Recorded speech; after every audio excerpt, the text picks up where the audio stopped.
With an experienced crew on board and ready to fish, the Frosty has set sail from the northern west coast of Vancouver Island, heading for the rich fishing grounds in Queen Charlotte Sound, an 8-hour northerly run. At 450 gross tons and just under 39 meters, this vessel is one of only 60 that fishes in the year-round Canadian West Coast groundfish trawl fishery.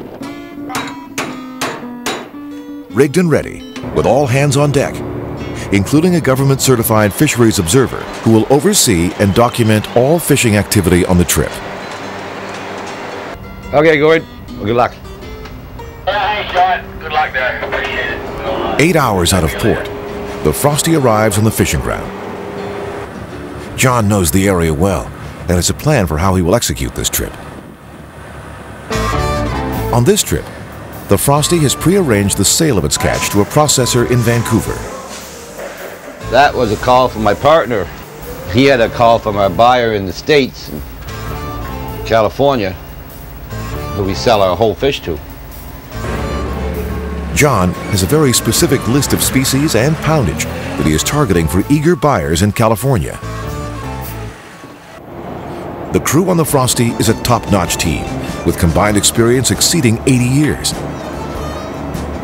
To start the setting process, the crew will drop the end of the trawl net over the stern, and the net starts to pay out behind the vessel. When the entire net is in the water, the wire ropes that attach it to the net reel are let out. These are known as sweeps and are used to transfer the net from the drum to the trawl doors. The doors are what keep the net spread apart. Once the sweeps are attached to the doors are lowered using wire ropes known as warps.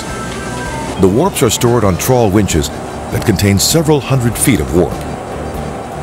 This first set is targeting greenies and canaries. John wants no more than 12,000 pounds this set. It has a look to it on the sounder, and with this ES60 sounder, it gives me the size of the fish.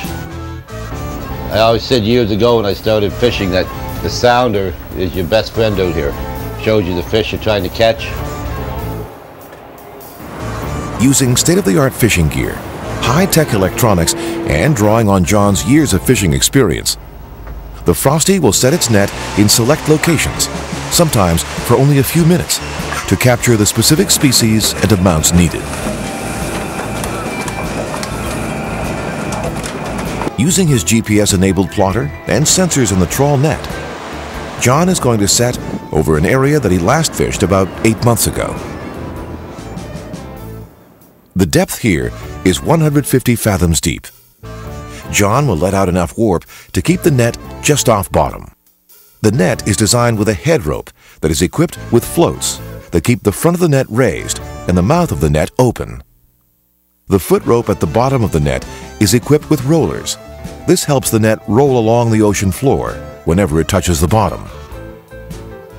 Using state-of-the-art net sensors and flow meters, the spread of the doors and the symmetry of the net are continuously checked. The amount of fish entering the net is closely monitored, so that at any point in time, John can retrieve the net quickly with the optimal quantity and quality of fish.